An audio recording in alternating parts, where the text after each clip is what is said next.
Hello, this is Candy with eyes2jesus.blogspot.com, and this is Monday afternoon. We've been without electricity since Saturday night with the bad storms. Still a whole bunch of damage around the neighborhood. Most of our neighbors have evacuated their homes and are staying at hotels that do have generators or electricity, and the hotels are packed. We're staying put. We are still getting some electricity from the inverter that we have hooked up to our car. However, that is not feasible long term. That is expensive on gas. We had to get more gas yesterday. It took 3 hours to get gas because most gas stations had no electricity. Some gas stations rented generators and they were running out of gas because so many people were going there.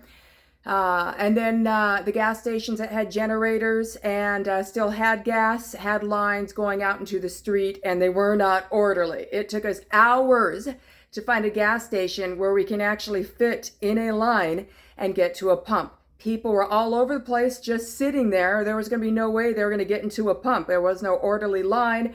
Some people were probably getting violent. There was definitely people getting impatient, and it's not pretty out there. Traffic lights not working in many areas, lots of broken glass because people are just driving through them instead of treating them as four-way stops. And there's no power to them, so they're not blinking red, but you still need to do a four-way stop. They just don't have electricity to them.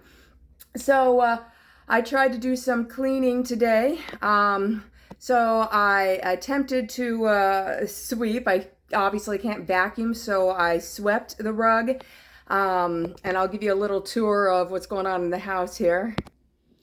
So it's a little hard to sweep because, as you see, we kind of have extension cords going all over the place. We have furniture rearranged for our extension cords. This is our little charging station here and one of our little lights because we have dark floors and it's dark in here, especially at nighttime. And that light also lets me know that we're still getting power.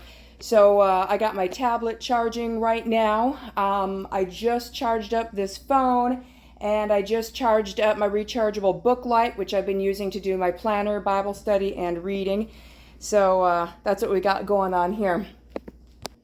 So I tidied up the house the best I could, did some sweeping, got some things charging, and here are dishes that I just washed with cold water.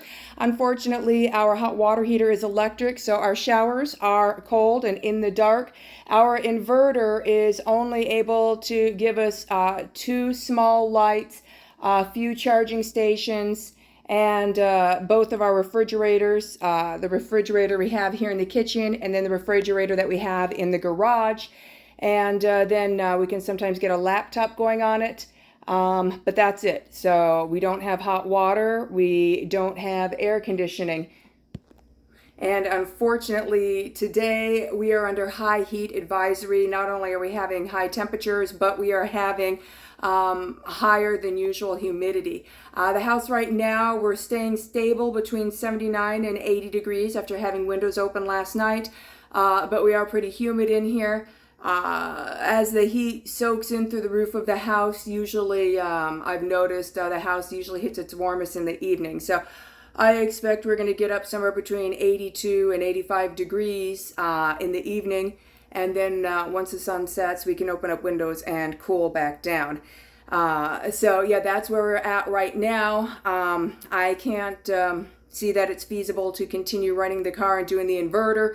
This is a good solution for a few days, but this is not viable for long term. So I will have to come up with other solutions and other ways of doing things if we're going to continue being without electricity due to the storm that occurred Saturday night.